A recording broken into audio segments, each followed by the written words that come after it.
This collaboration is with the MSA Muslim Students Association of Stellenbosch University, the South African Students Congress, SASCO Marties, as well as BDS National. It's particularly with the SRc of Transformation portfolio and the Critical Engagement for Consciousness portfolio. We look forward to a very productive day and really to gain insight with regards to the situation on the ground in the occupied territories of Palestine, and also what South Africa's contribution can be in terms of international solidarity. I'll be facilitating the program together with Khadija Bawa. Our first speaker is Mr. Bram Hanekom. He's a board member of the BDS, and he wants to please welcome him to give a message of support.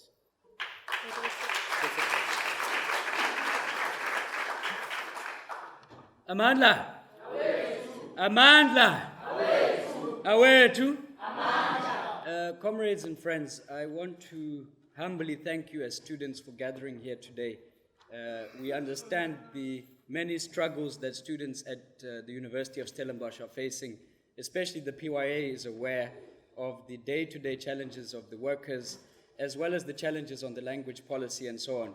And I think that this branch of SASCO and the students, all of you here today, crossing even the political divides, have shown that it is possible to fight for your local challenges and problems and for human rights within your country, within your university, as well as walk along the internationalist path as well. Students are able to fight for freedom in their own countries while fighting for global freedom. Students are able to fight for human rights and workers' wages and so on at their local proximity, while also advocating for an improvement in the global society that we also live in. Today I understand that there are protests. I understand that at this university there have been many protests around many human rights issues. We are still a country dealing with the skeletons of apartheid here. We're still trying to learn how to get beyond apartheid, how to deal with the economic challenges, to deal with issues like the language policy and so on, and learn to also live together harmoniously as a people in South Africa. So today, being here at Stellenbosch is a huge honor, and an even greater honor to be here for the cause of Palestine, a cause that is extremely close to our hearts. Today, BDS has come with the speaker from Palestine who grew up in Israel, a speaker who grew up from the Jewish community, a person who is comparable to the whites who fought against apartheid during apartheid. Because of his Jewish descent, he himself, in large part, has found himself rejected from the community that people have associated him to be part of. So in many regards, many speakers in this speaking tour he's done, including the mayor of Rustenburg and others, have called him a comparable personality to those of Joe Slovo, to those like Bram Fischer, and other leaders during the struggle for freedom in South Africa. To be a member of the white community fighting apartheid was quite noble. To be a member of the Jewish community, or to be from the Jewish community, indicates a commitment to human rights, and also helps clarify the issue of religion and racial divide when it comes to the issue of Palestine. It is clear to all of us, as articulated by the African National Congress and COSATU and many organizations, that the issue of Palestine is not a religious issue. The issue of Palestine is a human rights issue. And I think today, as the whole begins to feel even more, I think today we're extremely privileged to have somebody like Dr. Uri Davis, and also to have one of our own most powerful women, most accomplished political activists in the country, Comrade Baleka Mbete, the national chairwoman of the African National Congress. Those among society who want to say the ANC do not take the plight of Palestine seriously do not know the ANC. Today we have the national speaker of the African National Congress with us at an Israeli Apartheid Week program. Comrades, the issue of apartheid is very close to us as South Africans. It's close to all of us. And I think that South Africa has outdone itself, having had nearly 200 programs from Rustenburg to Free State to Northwest to Gauteng to Eastern Cape. The whole country, across universities and in communities, there have been activities over and over again. It's unfortunate, and I'm actually happy to see some members of the media. It's unfortunate that the media don't seem to be giving coverage. I hope that today there will be some media that cover this important event, because we in our communities are very clear, and we have been doing the groundwork. It should be fair that when we have media such as the SABC and so on, they should be covering such activities. This is part of our South African story. We are a country that has defeated apartheid. We are facing the economic challenges that apartheid left with us and many other challenges. But we are also a country that understands the great value of internationalism. We are a country that understands that if it were not for the millions of people around the world who stood up against apartheid, the democracy we enjoy today might have taken longer to achieve. I do believe democracy would have arrived, but it would have taken longer and may have taken more blood. So the issue of internationalism, the issue of Israeli Apartheid Week, the issue of the African National Congress being here in the form of the national chairperson is an absolute honor and privilege. The Boycott, Divest and Sanction campaign welcomed the resolutions in the recent NGC of the African National Congress. We welcomed the inclusion in the January 8th statement by President Zuma, which mentioned that we continue to discourage travel for business or leisure to the apartheid state of Israel. Let me correct myself. I'm not sure if he said apartheid state of Israel, but he did say Israel. As the president of the African National Congress, the ANC did issue a press statement supporting and endorsing IAW this year, and today we have the great honor and privilege as activists to be around such an esteemed ANC leader and national leader and activist from the political history our country has to talk about the issue of Israeli Apartheid Week. I thank you very much. Amandla!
Amandla!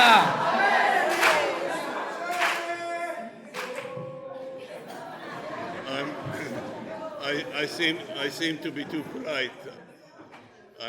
The word please is sufficient, I think. Good evening, everybody, and thank you for attending this session. We're meeting here under university auspices, and as I was introduced, As I was introduced correctly, I'm also a university teacher and academic, and I propose to address this august audience primarily as an academic, not as a politician, although I have a political aspect to my history of which I'm particularly proud. The Congress of the Fatah movement, the Palestine National Liberation Movement, has elected me not to first rank of leadership, but to second rank of leadership, the Revolutionary Council of Fatah. So please don't glorify my position. It's second rank leadership. And the relationship between the Central Committee of Fatah and the Revolutionary Council is a little bit like the relationship between parliament and government, civil society and government. And I don't think I'd be too inaccurate when saying that governments or executive arms are inclined, at least in some instances, to ignore parliament decisions. And it much depends on the will of the parliament to impose compliance with its decisions, both at party political level and at parliamentary level and at overall national civil society vis-à-vis government. So I, within the Fatah framework and within the PLO framework, am a member of the equivalent of a parliament vis-à-vis the executive arm of my movement, the Central Committee. I'm also a member of the supreme body of the PLO, the representative of the Palestinian people, the Palestine National Council. Both the Fatah Congress and the Palestine National Council are due to convene this year, 2016, and both bodies are facing critical situation vis-à-vis the reality of having 20 years of negotiations between the PLO and Israel arrive at a dead end, and how to negotiate that dead end and circumnavigate around that dead end and offer alternative strategies to such that as have been formulated over the past 20 years since the Oslo Accord.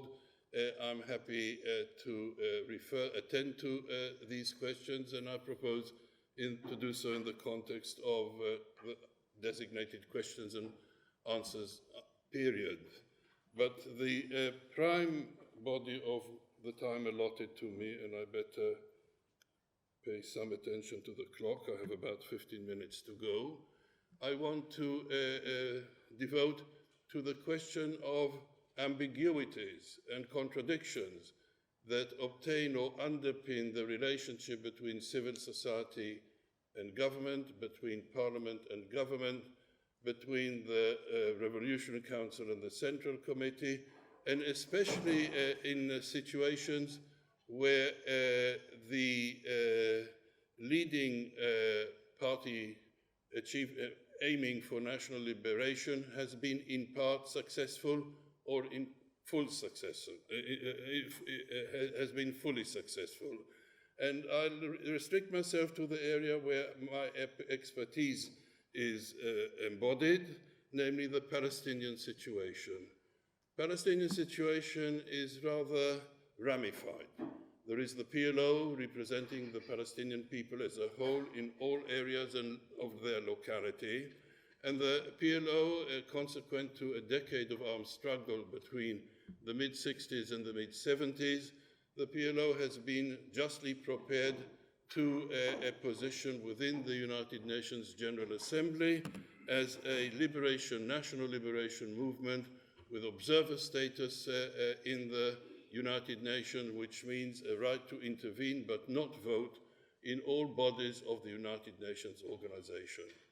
And it is the estimate opinion of my leadership, and I completely concur, that the armed struggle, having achieved its object, brought the PLO into the United Nations, and has by and large fulfilled its utility. Armed struggle is not an aim in and of itself. Armed struggle is a vehicle towards a political, social, cultural, and diplomatic object, and it has fulfilled its objects to a good extent, and the leadership has since then developed alternative forms of challenges to Israeli apartheid, such as are ascribed to any liberation movement under international law. Also, the liberation movement of the Palestinian people, where the Fatah is the primary faction, has achieved a state designation for Palestine.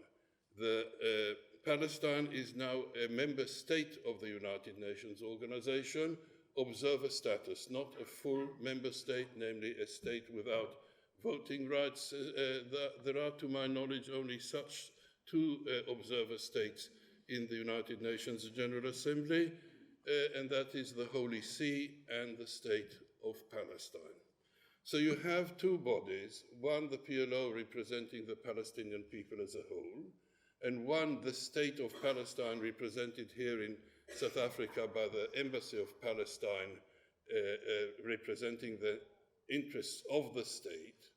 The state, technically speaking, has jurisdiction over a designated territory, and the designated territory that has achieved international consensus for the state of Palestine is a state alongside the apartheid state of Israel, along the borders known as the Green Line, or the 1967 borders, which means that the state represents only such Palestinians as reside within these borders, the West Bank and the Gaza Strip.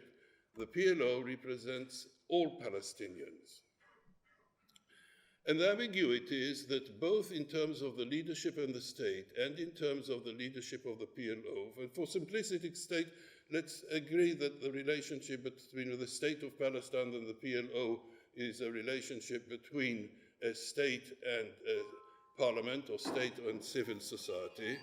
The difficulty, the contradiction, and the achievements that go with these difficulties and contradiction is that my party, my movement, the Fatah, is the dominant movement both at state level and at popular level, at civil society level. Now, a state can do certain things and civil society can do certain things, and a state is not allowed by the protocol of the United Nations, to take this example, to do other things. For instance, my leader, President Dr. Mahmoud Abbas Abu Mazen, when he stands at the podium of the United Nations General Assembly, is not permitted by protocol to deny legitimacy to any other member state. It's just not done. He is under obligation to recognize the legitimacy of the State of Israel as a member state of the United Nations organization, and he cannot stand at the podium and say, I call upon the General Assembly to withdraw legitimacy of the state that has achieved membership through the bylaws of the United Nations. But the PLO is and ought and should be able to do so, and eventually will do so, prompted by additional considerations. And central to this consideration is indeed the rise of the BDS movement globally, boycott, sanctions, and divestment from Israel. The fantastic progress of the BDS movement globally will eventually assist the PLO to voice precisely that demand. And within the limits of my membership in the Revolutionary Council, which again I remind you has a civil society function vis-à-vis the executive arm of the PLO, the Central Committee, this voice will be empowered and eventually have impact. But we are not talking of a process that takes place within a month or a year or 2 years. We are talking about a process that takes at least a decade, if not 2 or 3. So a state can do things and that the civil society cannot do. Civil society can do things that a state cannot do, and there is a dialectical relationship between the two. I was asked to address the question of what South Africa can do in the context of Palestine solidarity and empowering the Palestinian struggle for national liberation and replacing Israeli apartheid with a democratic constitution. And in context of what I had now outlined, the state of South Africa can do things which can do things and cannot do things, and the ANC as the dominant party can do other things and cannot do other things. For instance, the state, for example, has an embassy in apartheid Israel, and what can an ambassador do in an apartheid state? Something that you would think perhaps is absolutely trivial, but in terms of its impact on apartheid Israeli society, it would have a shattering impact. At present, citizens of apartheid Israel who hold Israeli passports do not need a visa in order to arrive in South Africa, in the Republic of South Africa. The state has all the instruments and all the authority and all the legitimacy, for instance, to withdraw this privilege from citizens of apartheid Israel and compel them to fill application forms for a visa to South Africa. I happen to be rather privileged. I am married to a woman, a wonderful spouse who is also of Muslim extraction and also of Arab extraction. She holds the travel documents of the Palestinian Authority. I hold I'm very privileged. I hold a UK passport and an Israel passport. And when having decided that she will accompany on this trip, we approached the representative office of South Africa to the state of Palestine in Ramallah and asked for an application form. That application form is, to my reading, equivalent to an MA dissertation at this university. It's really a hassle. The kind of documentation you have to provide, the kind of references you have to provide, it's a real hassle. Happily, my wife also has a Jordanian passport, and Jordanian passports do not require a visa. And to my reading, my interpretation is because Jordan is a sovereign state, whereas the state of Palestine is an observer state in the United Nations, or its derivative, the Palestinian Authority, lacks sovereignty. And in parenthesis, I wish to inform you that the crux of the dispute between apartheid Israel and Palestine is precisely on the question of sovereignty. So long as apartheid obtains in Palestine, they will do their utmost to deny sovereignty from Palestine, not just between the Green Line, so-called, and the Jordan River, but even if it were just the territory of Jericho and its environment, Israel would do its utmost to that no square meter of Palestine will have sovereignty. So she arrived here on a Jordanian passport. But if the embassy in Tel Aviv would deny the privilege, it would pinch. And Palestine solidarity pinches. Most recently, for instance, the Lutheran Church in the United States has decided to withdraw its pensions funds from investment opportunity in apartheid Israel, and we are talking about $20 billion. So step by step, stone over stone, drop after drop, civil society has an impact. So that's what a state can do. The African National Congress as a party can act through other avenues which are blocked to the state, but both the ANC being the dominant party in parliament and the dominant party in government, there is an ambiguity there, there is a contradiction there to which I believe all Palestine solidarity organizations, both in South Africa and worldwide, have to be attentive. And South Africa is a model for us in Palestine. The alternative visions that we have now that the negotiations have come to a dead end draw on the precedents of the massive and beautiful success of that resistance, the democratic resistance in South Africa, leading to the demise of the apartheid regime and its replacement with a democratic constitution. But I truly and genuinely urge you, from my own perspective and position within the Fatah, to be attentive to the dialectical relationship between state and dominant party. And if we are attentive to these dialectics and sensitivities and ambiguities, we will assist the dominant party, the ANC, and assist the government of South Africa in advancing the struggle for the liberation of Palestine in the most effective way. I also, how should I put it, take exception from comparing my situation to the situation of such giants as Joe Slovo and others. My influence and my position is much more modest, so please don't fall into that kind of glorification. But in terms of structure, it is absolutely correct. I belong to a constituency. The constituency is at the margin of the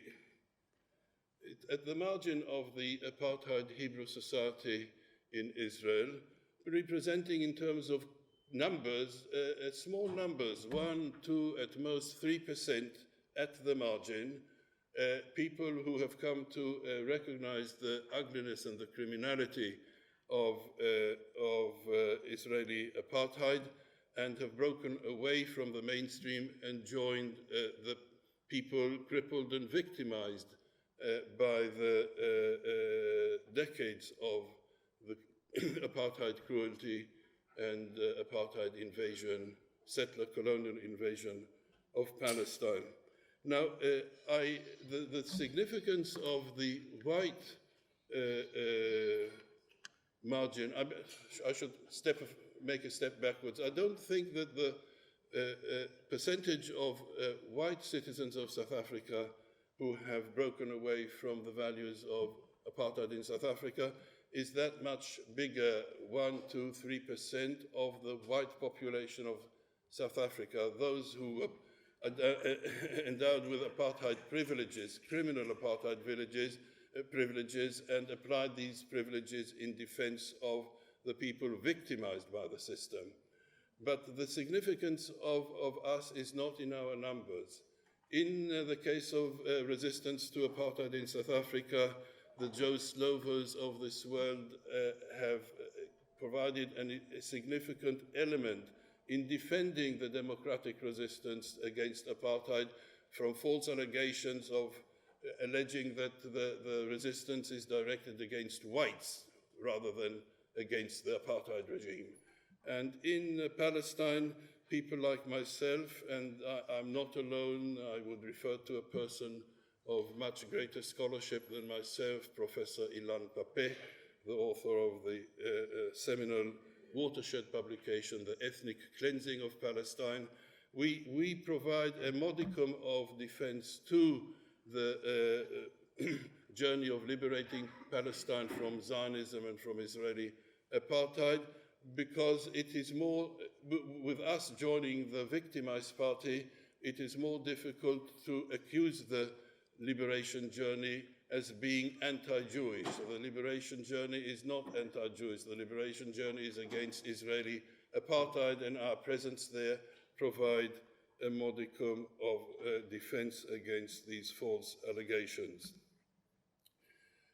In this connection, again, I would make the comparison between what I understand was the ideological heart of South African apartheid and what is, to my knowledge, the ideological heart of Israeli apartheid. The ideological heart of the apartheid in South Africa, I'm told, was the Dutch Reformed Church, educating in its constituents generation after generation that in order to be a good Christian, one ought to be pro-apartheid, and if anyone joined the anti-apartheid camp, well, that was as good as being anti-Christ.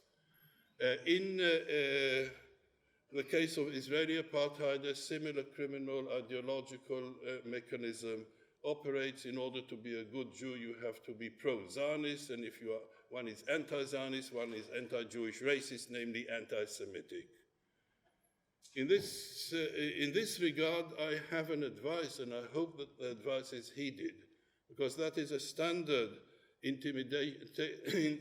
instrument of intimidation against intellectual critical discussion, critical political discussion, any sort of discussion of the criminality of Israeli apartheid. Should allegations against any one of you, any smear that people challenging Israeli practices and ideology, a smear that this individual or that individual or this group or that group or this constituency or that constituency are motivated by anti-Semitism, anti-Jewish racism, don't wait a second. Litigate. Litigate for libel. Now, it's not a short process. Libel cases are rather complex, and you may win in some instance of the court and lose in others. But eventually, when the litigation applies arrives at the Constitutional Court of South Africa, the person so smeared or the party so smeared is bound to win, because the values of Israeli apartheid, known as political Zionism, are incompatible with democratic values. The values of political Zionism or Israeli apartheid suggest that there is some justification or some necessity, or even worse, it would be progressive to establish in the country of Palestine a polity, a sovereign polity that will attempt to secure in law and in practice a demographic majority of citizens identified as Jews, in law and in practice. if you invade a country populated by an indigenous population, and if the invasion is led by another ethnic minority, how is it possible to secure in law and in practice a demographic majority of the invading population? There are two ways. One practiced in North America, genocide, and one practiced in Palestine, ethnic cleansing. The fact that both are identified under international law as crimes against humanity, how should I put it? Israeli propaganda or Israeli embassies or Israeli governments manipulate, for instance, the genocide perpetrated by the Nazi regime against Jewish communities and other communities as a justification, in quote, justifying the ethnic cleansing of Palestine, another crime against humanity. This stinks, to use a non-academic term. This is offensive. The fact that the crime against humanity, the crime against humanity of genocide did not end with a genocide of the Palestinian people is irrelevant. It's a crime against humanity. Different crime against humanity than that of Holocaust and genocide of North America, but it remains a crime against humanity. It should be challenged as a crime against humanity, and the leaders of that crime brought to court, adjudicated, and imprisoned. I'm asked to end within 2 minutes, so I will refer to a situation that immediately touches upon the question of apartheid Israel vis-à-vis the question of democratic South Africa. The former president of apartheid Israel, known by the name of Shimon Peres, arranged for a visit in South Africa, and civil society went to the courts and through the democratic court system established a situation where he was very close to being detained for war crimes and crimes against humanity. To my reason, he should have additionally been detained for introducing illegal nuclear weapons into the Middle East. And he escaped by the skin of his teeth. So he came and he escaped by the skin of his teeth. I doubt that he will come again. So yes, I don't think that Israeli apartheid can be defeated by a knockout, to use the boxing arena as an allegory. But I definitely am certain, confident, given my half-century of experience as a human rights defender, that Israeli apartheid can be defeated by points. And the fact that Peres escaped by the skin of his teeth from South Africa without being arrested means exactly a progression by points. So we didn't get him arrested this time, but he won't come again.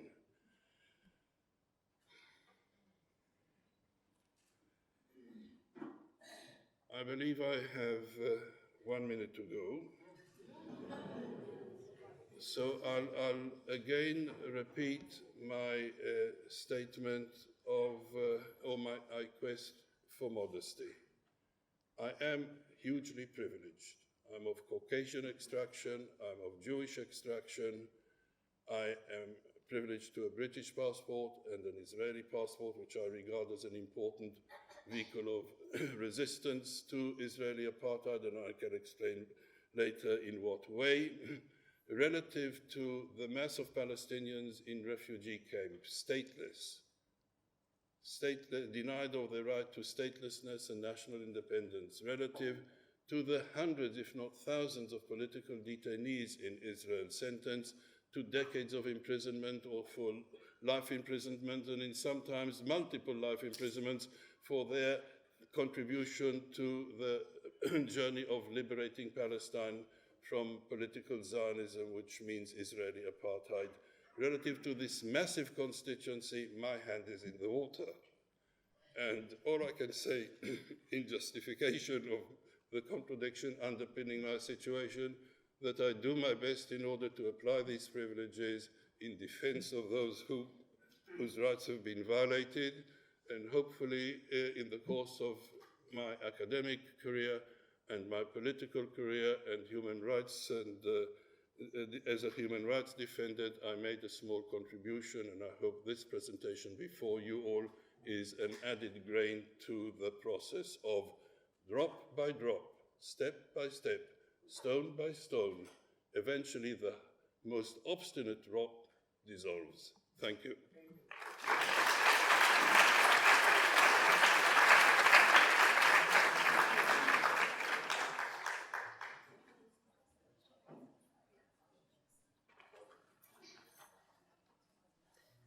I just want to say thank you to Professor Davis for that insight. I think during the question and answer session, we can engage specifically with regards to the dialectical link that he spoke to in terms of international solidarity, so that South Africa can increase its resistance to the apartheid Israel state. We now move on to our next speaker, the Honorable Baleka Mbete. Baleka Mbete is currently the Speaker of the National Assembly of South Africa and the first woman national chairperson of the ANC, currently in a second term of office. Comrade Program Director, I wish to start off by congratulating our comrade Yuri Davis and saying you have nothing to be humble about. You are great. You've done well, as much as our own comrade Joe Slovo and many other comrades who had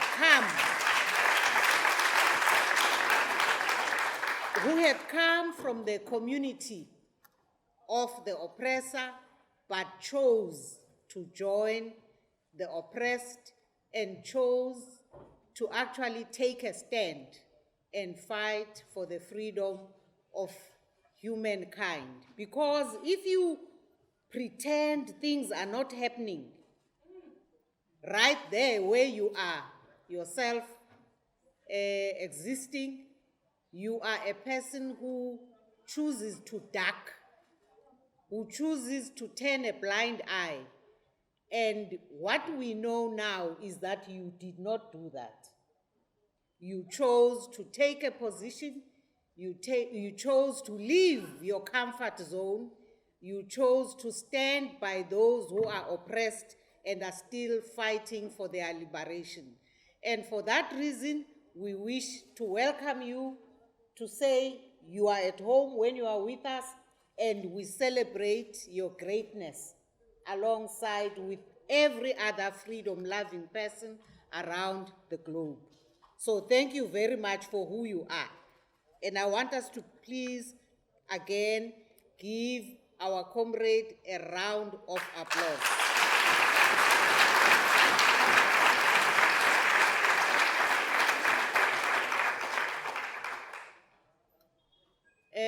The organizers of today's event had initially contacted us in a manner that gave us an impression that we had to prepare a speech.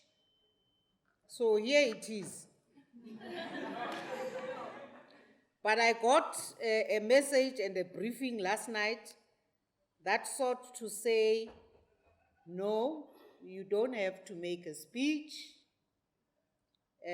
You must just make some comments after the main speech and the main message would have been delivered. So I think I'll use the opportunity to say that as the freedom-loving people of South Africa, in the period of the struggle for our liberation, we were in the same trenches as the PLO. We were in the same trenches, and in fact, we have first-hand relationships in the leadership of the people of Palestine in the form of Comrade Yasser Arafat, and we had relationships between him and Comrade O.R. Tambo and many other comrades from both sides of the same generation. And they used to occupy positions at multilateral forums all over the world, talking about the need for humanity to actually continue to fight until each and every person on earth is free. So when South Africa gained its own freedom under the leadership of the African National Congress, as early as in 1994, we were already preoccupied with ensuring that we take a position, we clarify our minds, and make sure that we continue to be in support of the struggle of the people of Palestine, and make sure that when we are at multilateral bodies like the United Nations, like, for instance, the bodies that we as a parliament participate in, which is the likes of the international, the Interparliamentary Union, we take positions where we are always seen and heard, and we express our support to the people of Palestine, and we always support the, for instance, I know that we were at the UN in 2012 when the ANC was celebrating 100 years, and the United Nations itself actually marked that occasion of the 100 years of the African National Congress. We had occasion to speak in support for the need of the people of Palestine to be afforded a status, to be observers at the UN, and therefore to always be able to express themselves and represent the people of Palestine themselves directly. I want to also use the opportunity to say that we have always been preoccupied as the ANC with encouraging the people of Palestine in their various formations to be united. And Comrade Davis was just reminding me of the year of the Fatah Congress. After 20 years of them being all over the world in exile, a Congress was called and convened, and I had the honor to represent the leadership of the ANC in that Congress in Bethlehem. And that was the year 2009. It was such an inspiration of a gathering. It was a gathering that brought comrades who had been all over the world, who had not seen each other, who had not been in their own country for so long. And I've never experienced, even in an ANC conference, such electric vibrancy in a gathering of people brought together by one thing, and that is their love and their determination to attain their freedom. And on that occasion, Comrade Abbas was indeed elected and confirmed, because since Comrade Yasser Arafat had passed on, he had taken the position and acted as a leader. So it was again on that occasion that the ANC took the opportunity to raise very sharply the matter of the need for the people of Palestine in various formations to be united. Because nothing is more important than being united around a program and united in action, pursuing a particular program to ensure that the values that you are fighting for, the values that would inform even what you do in the future, are taken forward by ensuring that you work together and together you move forward. And so it was in that spirit that the ANC embarked on an interaction with other political formations fighting for the liberation of Palestine. For instance, Hamas. Because we have been asked as the ANC, how could we host and meet Hamas? We did actually receive Hamas as the African National Congress. We did ensure that we expressed our own view about the need for that unity, and that we encourage what we had always said to the people of Palestine, that united they could only be stronger. I want to highlight, Comrade Davis, the issue of the policy of the two-state nation. And an anomaly that I observed being in Palestine. And that is the fact that you do have the agreed position of the two-state solution, but you also have this continuing program of building settlements in the West Bank. And therefore, in fact, a practice of undermining the existence of what you refer to as the second state. Because when you say two states, you are talking about two states that exist alongside each other, that must live in harmony, where people must, equally respect one another. But you have a policy that is being acted on by Israel, whereby the Israelis are inviting every Jew on earth to come. And they are building settlements in the West Bank, and they are displacing people out of their homes. We literally experienced people who had been forcibly removed, like you used to see here in South Africa, being told to go out of those houses.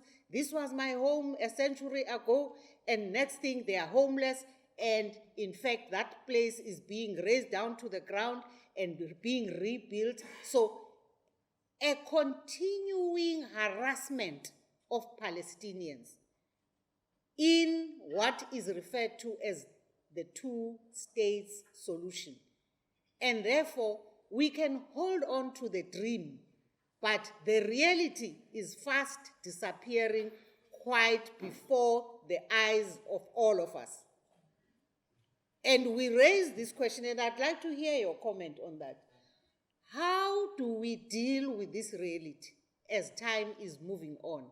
And I had this discussion with the late Comrade Ali Halimeh, who was the ambassador of Palestine in South Africa until his untimely death a few years ago.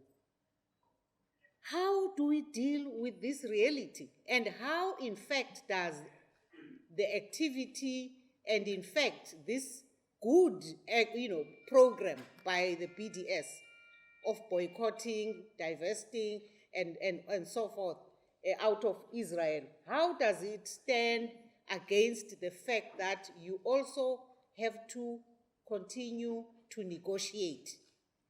And his answer was, the future ideal situation is that we should live side by side with the Jews. That's the ideal. I mean, here we are in South Africa. We still have problems in Stellenbosch. There are still issues of racism and language problems.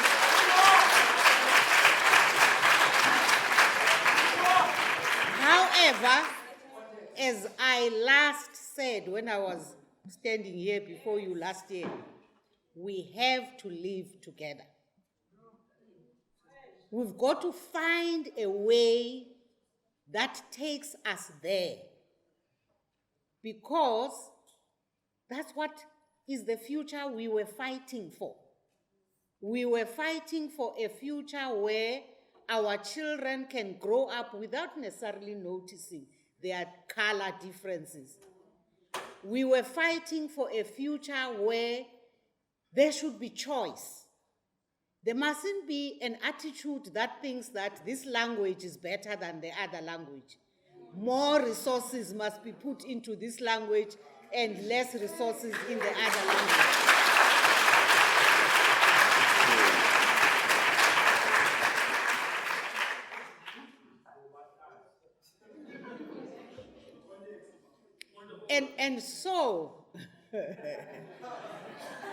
And so, even there, what are we seeing?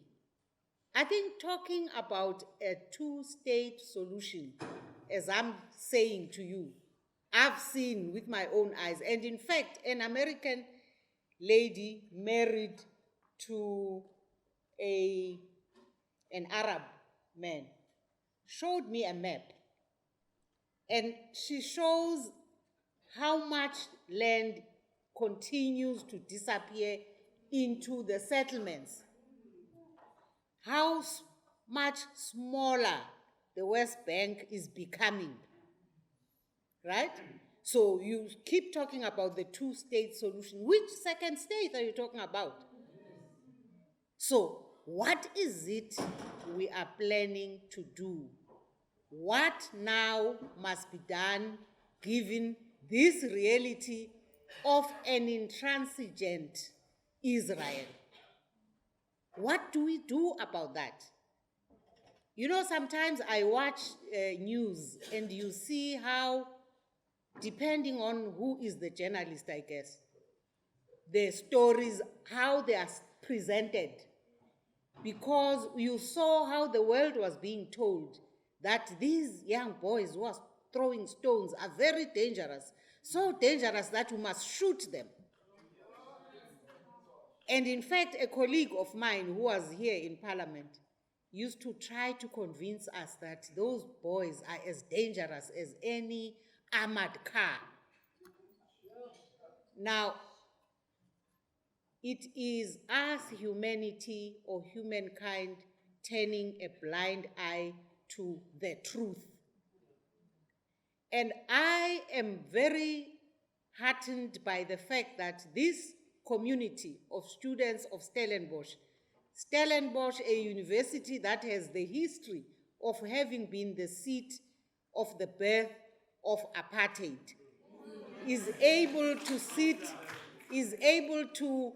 to actually host such a progressive interaction.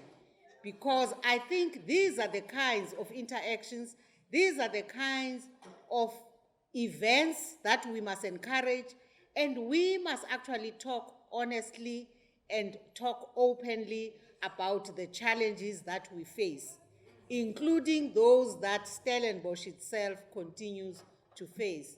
So with those few words, I want to really thank Professor Davis and to say, congratulations, Stellenbosch, you are able to have a strike outside and all the things that you want to fall, which I don't support. I don't support things falling.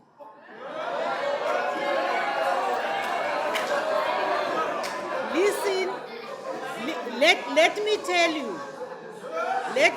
you, kaloku mna ndingumuntu omdala mna. So I'll tell you the truth. I won't say what you want me to say. I must tell you what I have to say. And I must tell the truth. Because tomorrow I won't be around. And you know what? You will be left wondering, why didn't they say so? Why didn't they tell us? I'm asking you people who want everything to fall. This must fall, that must fall, the other must fall, and that other one must fall. Tomorrow when we are gone, what will you be left with? When everything has fallen around you. I'm just posing a question. Because, you see right now, igazi liyatshisa, ne? Igazi liyatshisa. Nivutha umlilo. But when everything has fallen, nizawusala nantoni? Sabe singasekho thina. Kobe sekuphethe nina. let me put this issue another way.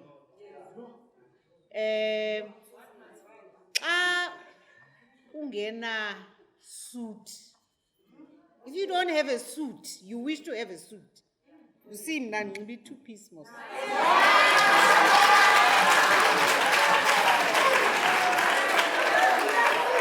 Now, Mamelan, so auna hempe, right? Must you burn your pants because you don't have a shirt? I'm posing a question to you, the generation that's calling for things to fall. Because I don't have a shirt, must I burn my pants?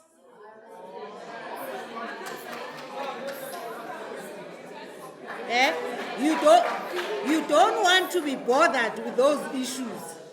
Ngoba at this point, igazi liyatshisa, but in another 5 years, you will be in charge. You will be in charge. And the question is, when everything has fallen, what will you be in charge of?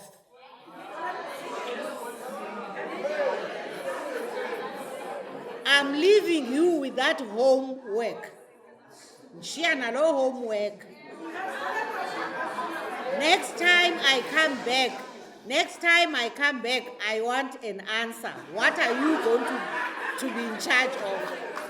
But I think at this point, I must really, again, congratulate the BDS organizers of this event and say we should continue to support the people of Palestine as we continue to support all other freedom-loving people who still fight for their liberation on the earth, like the people of the Western Sahara.